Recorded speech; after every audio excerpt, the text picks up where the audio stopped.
오늘 밤도 같이 있어줘요. 밤 12시 경비실 문이 열리며 그가 들어왔습니다. 넓은 어깨가 좁은 공간을 가득 채우더니 양복 사이로 탄탄한 가슴이 제 등에 닿았어요. 남자 향수 냄새가 코끝을 스치고 12년 만에 느끼는 체온에 숨이 멎는 것 같았죠. 월 500만 원 드릴게요. 낮은 목소리가 귓가에 닿았습니다. 54세 경비원과 63세 건물주 사이에 모든 경계가 무너진 밤이었어요. 이 나이에 이런 마음을 다시 느끼게 될 줄은 꿈에도 몰랐습니다. 지금부터 아무에게도 말하지 못했던 이야기를 시작합니다. 사연 시작 전 구독, 좋아요 한 번씩 눌러주세요. 54세 박정숙, 그러니까 저는 이혼한 지 12년이 됐습니다. 아들 하나 키우며 식당 일, 공장 일 안 해본 게 없었어요. 아들이 독립하고 나서야 조금 편한 일을 찾았죠. 오피스텔 야간 경비원, 월 230만 원. 밤새 CCTV 화면만 바라보는 게 전부인 일이었습니다. 이 건물에 온 지 한 달째였어요. 낙 경비원 아저씨한테 인수인계 받을 때 들은 말이 있었습니다. 건물주는 신경 안 써도 돼. 여기 얼굴 비추는 일 없으니까. 그래서 편했어요.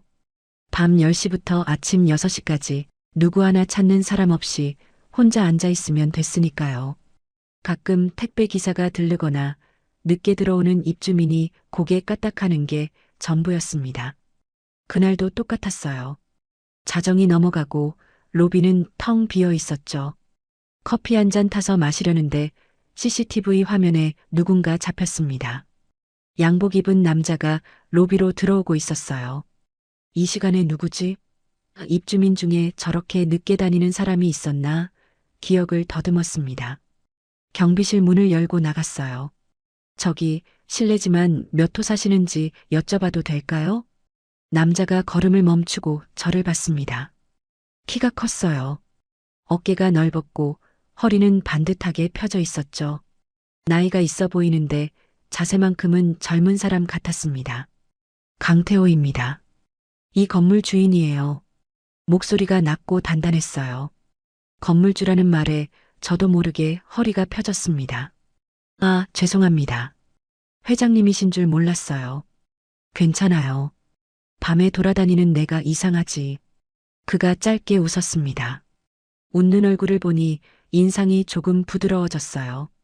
63세라고 했는데 50대 초반이라고 해도 믿을 것 같았죠. 순찰은 잘 돌고 있어요? 네, 회장님. 2시간마다 한 번씩 돌고 있습니다. 수고하네요. 그 말을 끝으로 그가 엘리베이터 쪽으로 걸어갔습니다. 뒷모습을 보는데 문득 궁금해졌어요. 이 시간에 왜 건물을 돌아다니는 걸까? 며칠 뒤 낙 경비원 아저씨한테 물어봤습니다. 회장님이 밤에 오신 적 있어요? 처음 듣는데 그 양반 불면증 있다는 소리는 들었어. 밤에 잠을 못 자서 혼자 돌아다닌다나? 불면증이라는 말이 귀에 남았습니다. 200억대 자산가가 잠을 못 자서 밤마다 떠도는 모습이 떠올랐어요. 돈이 많아도 잠은 못 사는구나. 그런 생각이 들었죠.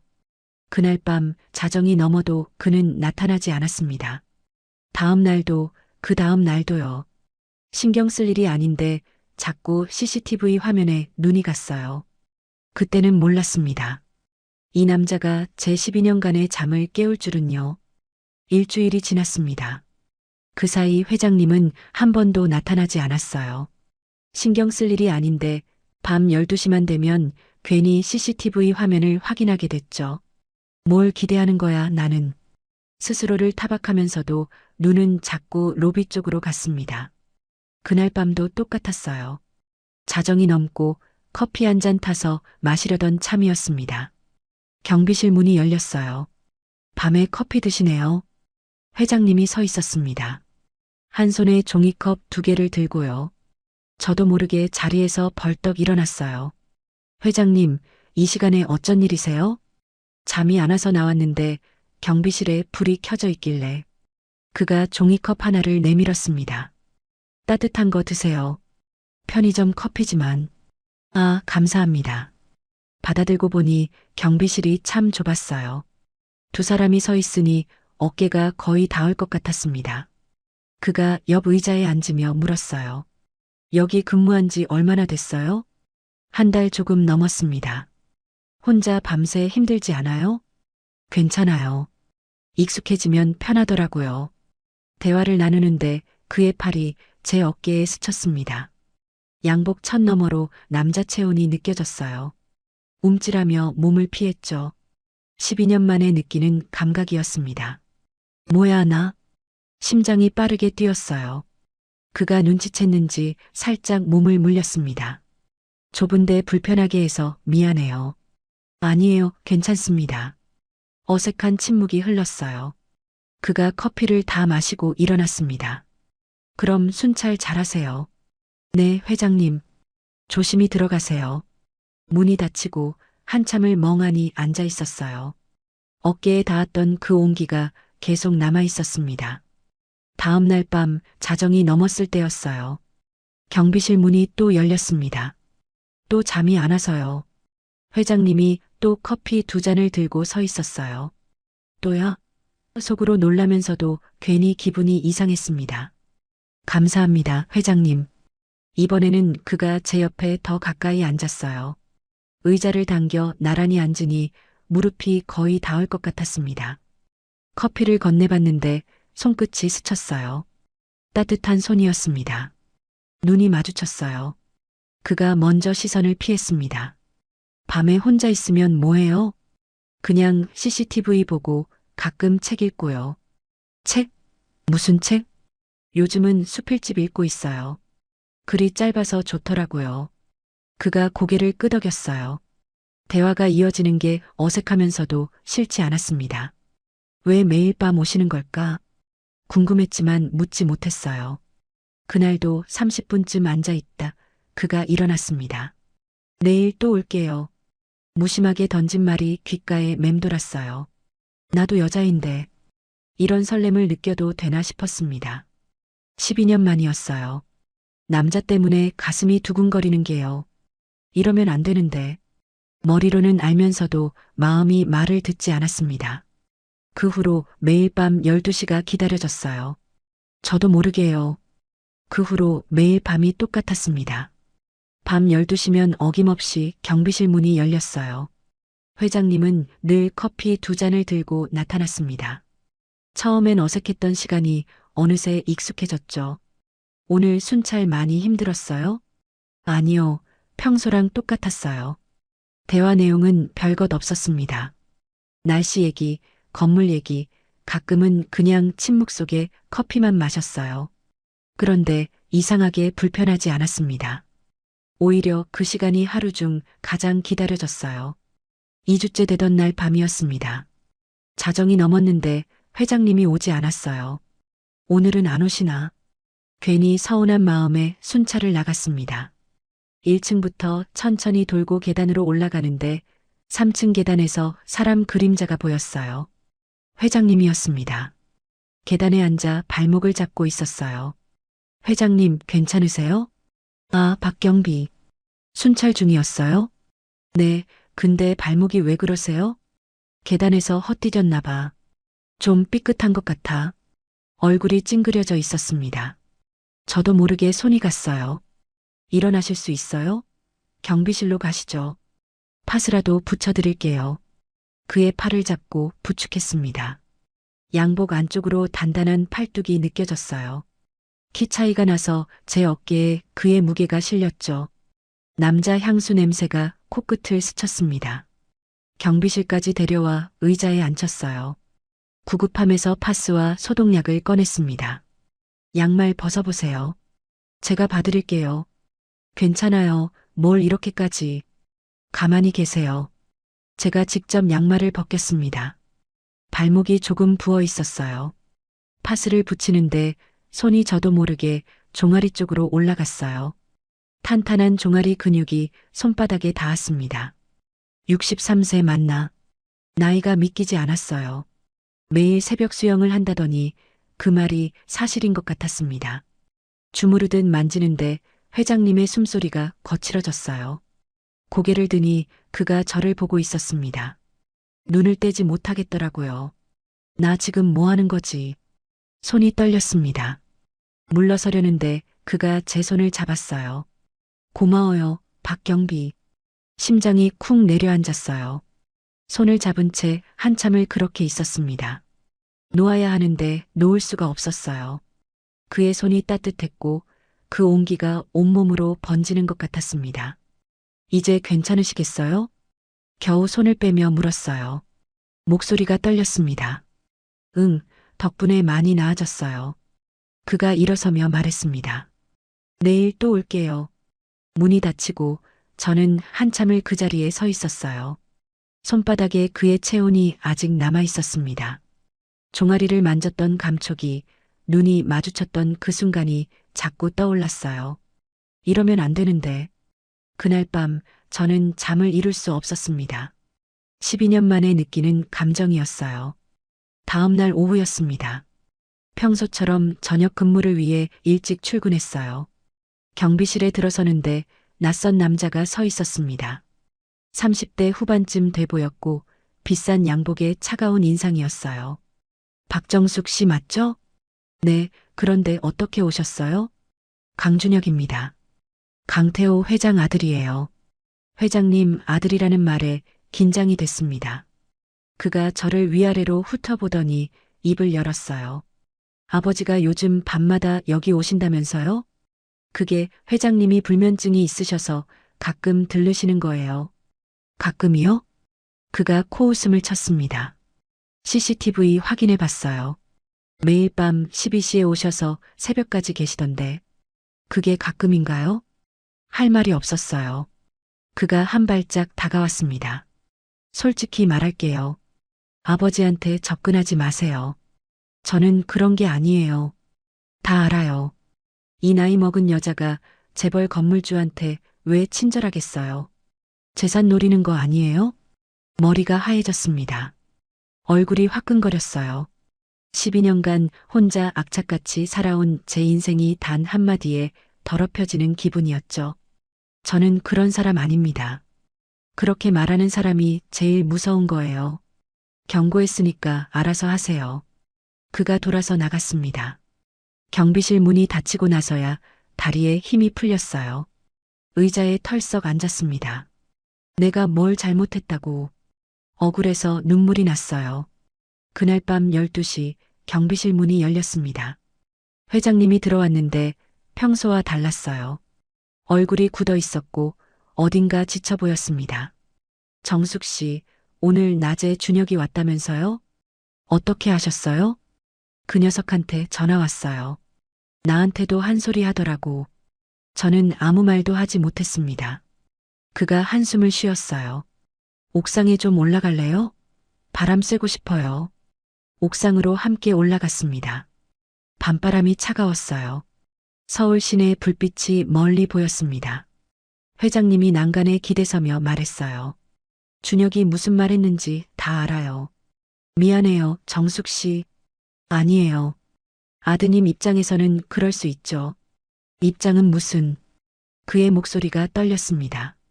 다 재산 때문이에요. 내 아들 둘 다 그래요. 아버지가 어떻게 사는지는 관심 없고 재산 어디로 갈지만 걱정하는 거죠. 처음 듣는 이야기였어요.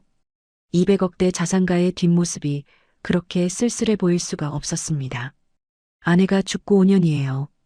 그 사이 내 곁에 진심으로 있어주는 사람이 하나도 없었어요. 그가 고개를 떨궜습니다. 어깨가 가늘게 떨리고 있었어요. 울고 있구나. 처음으로 이 사람이 불쌍하게 느껴졌습니다. 저도 모르게 손이 갔어요. 그의 손을 꼭 잡았습니다. 저는 진심이에요, 회장님. 그가 고개를 들어 저를 봤어요.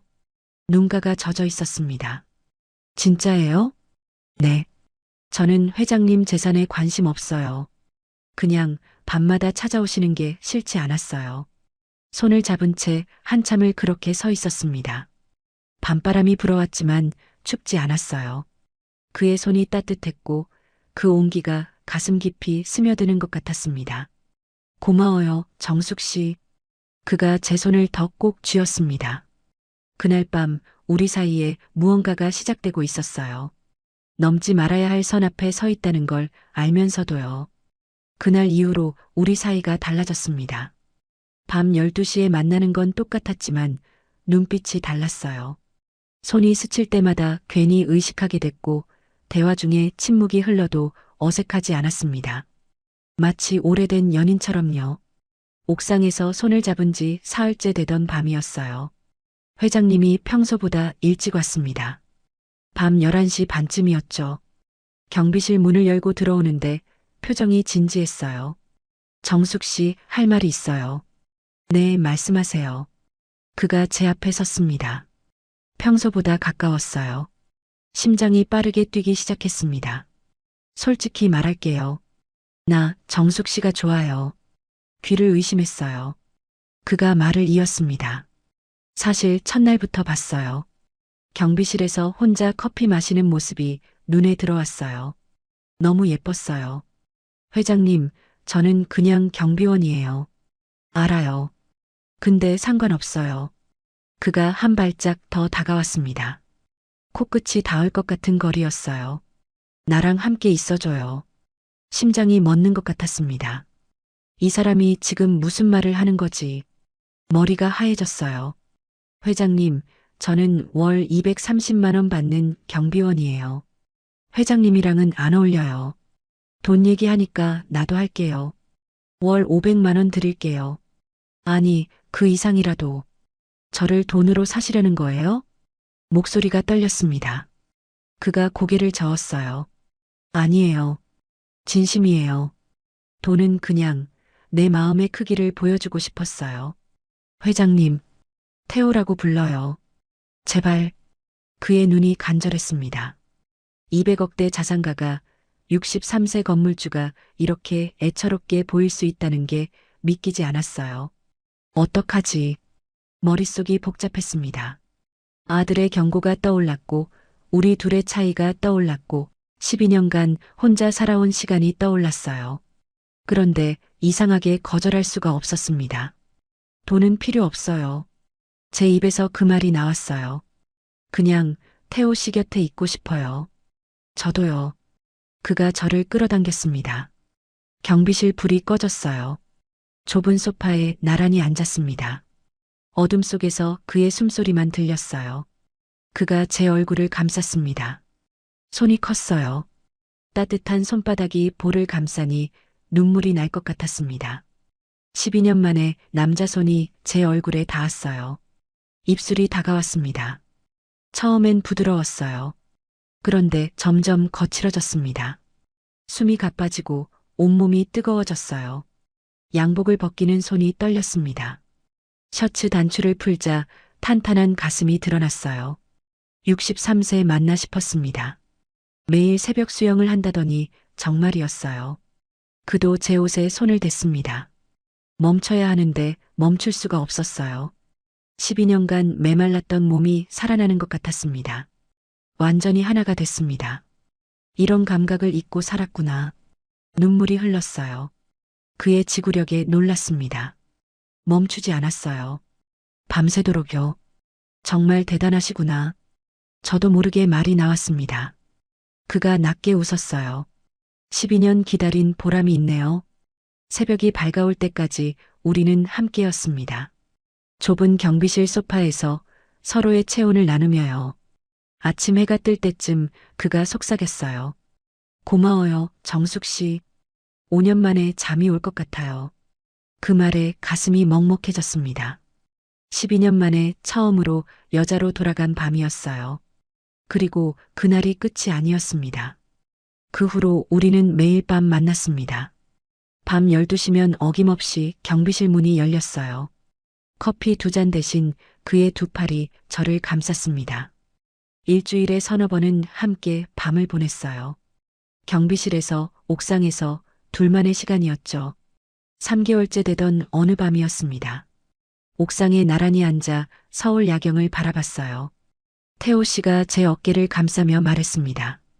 정숙 씨 덕분에 불면증이 나았어요. 정말요? 응. 5년 만에 푹 자요. 당신 생각하면 마음이 편해져서 그런가 봐. 가슴이 따뜻해졌습니다. 고개를 돌리니 그의 얼굴이 가까이 있었어요. 입술이 닿았습니다. 처음엔 가볍게, 그 다음엔 깊게요. 사랑해요, 정숙 씨. 처음 듣는 말이었습니다. 심장이 멎는 것 같았어요. 저도요, 태호 씨. 서로를 끌어안았습니다. 밤바람이 불어왔지만 춥지 않았어요. 그의 품이 따뜻했으니까요. 이 나이에 이런 사랑을 다시 할 줄은 꿈에도 몰랐습니다. 우리는 궁합이 잘 맞았어요. 그의 지구력은 매번 저를 놀라게 했습니다. 63세라는 게 믿기지 않았죠. 밤새 함께해도 지칠 줄 몰랐어요. 젊은 사람보다 낫네요. 농담처럼 말했더니 그가 웃었습니다. 당신 때문이에요. 이렇게 살고 싶은 이유가 생겼으니까 행복했습니다. 매일 밤이 꿈만 같았어요. 그런데 평화로운 시간은 오래가지 못했습니다. 어느 날 새벽 2시였어요. 옥상에서 내려와 경비실로 돌아오는 길이었습니다. 태호 씨가 셔츠 단추를 채우고 있는데 로비에 불이 켜졌어요. 아버지, 아들 준혁 목소리였습니다. 저는 숨이 턱 막혔어요. 태호 씨가 제 손을 잡고 경비실 안으로 밀어 넣었습니다. 숨어요. 나갈 때까지. 경비실 안 좁은 화장실에 웅크리고 앉았습니다. 심장이 터질 것 같았어요. 문 너머로 대화 소리가 들렸습니다. 이 시간에 왜 여기 계세요? 잠이 안 와서 순찰 돌아보고 있었어. 경비원이 할 일 아니에요? 내 건물인데 내가 돌면 안 되나?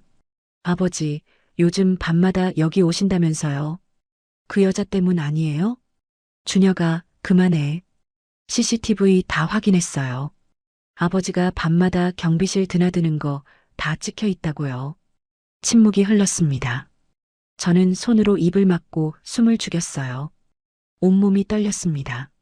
내 인생이야. 너가 상관할 바 아니야. 아버지 재산이 어디로 새는지 확인하는 게 제 일이에요. 나가라. 태호 씨 목소리가 차가워졌습니다. 발소리가 멀어지고 한참 뒤에 문이 닫히는 소리가 들렸어요. 정숙 씨, 나와도 돼요. 화장실 문을 열고 나왔습니다. 다리에 힘이 없었어요.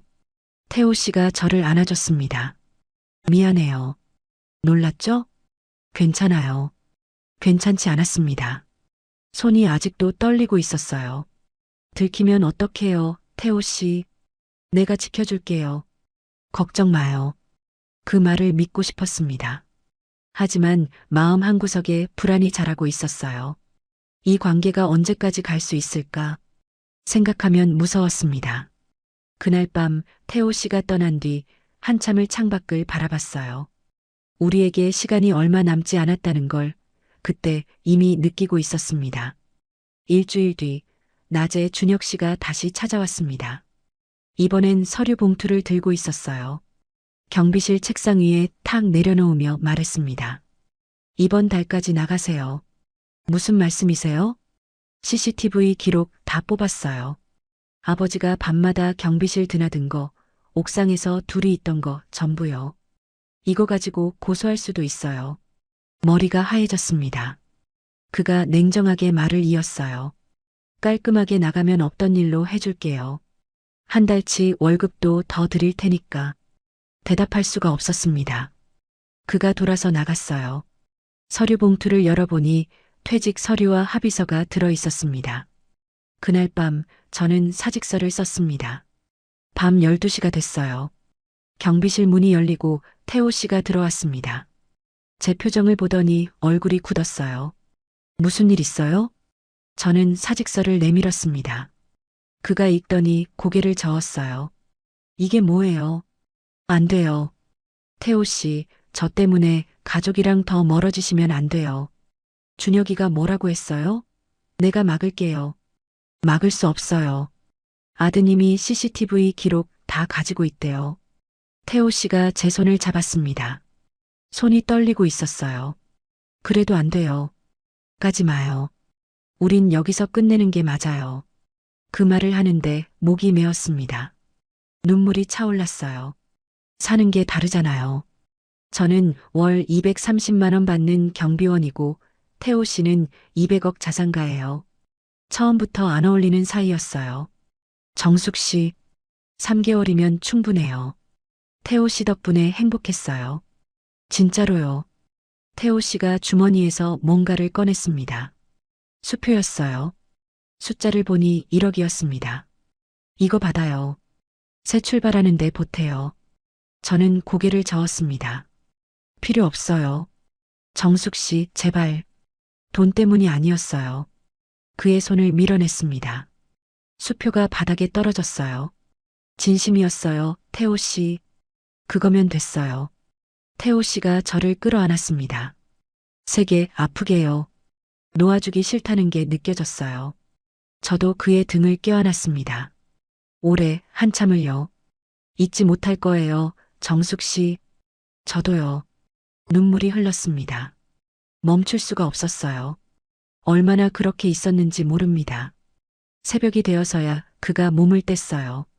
마지막으로 제 얼굴을 두 손으로 감싸고 이마에 입을 맞췄습니다. 행복하게 살아요. 그 말을 끝으로 그가 문을 열고 나갔습니다. 뒷모습이 사라지고 경비실에 저 혼자 남았어요. 바닥에 떨어진 수표가 눈에 들어왔습니다. 주워서 가방에 넣었어요. 두고 갈 수는 없었죠.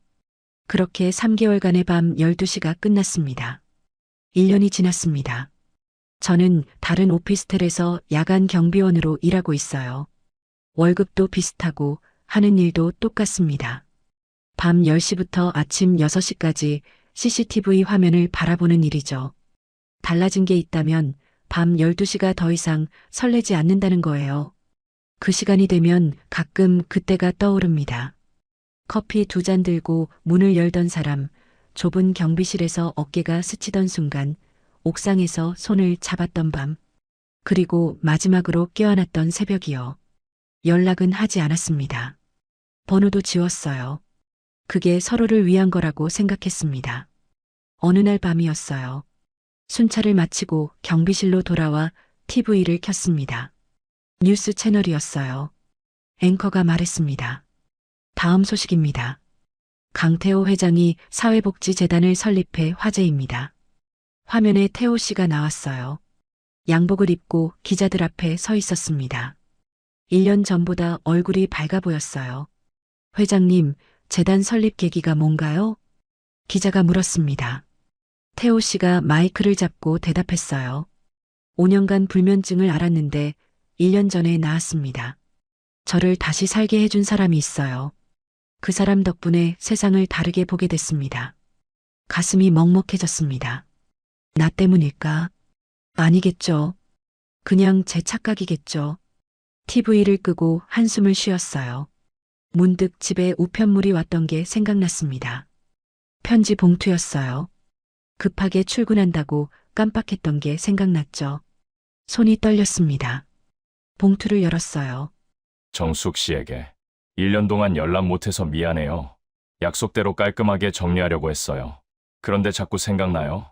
밤 12시만 되면 경비실 문을 열고 싶어져요. 당신 덕분에 다시 살고 싶어졌습니다. 요즘 잠도 잘 자요. 고마웠어요. 정숙 씨. 그리고 아직도 사랑해요. 태호. 눈물이 흘렀습니다. 멈출 수가 없었어요. 편지를 가슴에 꼭 안았습니다. 나도요, 태호 씨. 나도 아직. 그때였어요. 경비실 문이 열렸습니다. 익숙한 커피 향이 코끝을 스쳤어요. 고개를 들었습니다. 오늘 밤도 잠이 안 와서요. 그가 서 있었습니다. 손에 커피 2잔을 들고요. 저는 아무 말도 하지 못했어요. 그냥 웃음이 났습니다. 눈물이 흐르는데 웃음이 나왔어요. 밤 12시 또 문이 열렸습니다. 1년 만에요.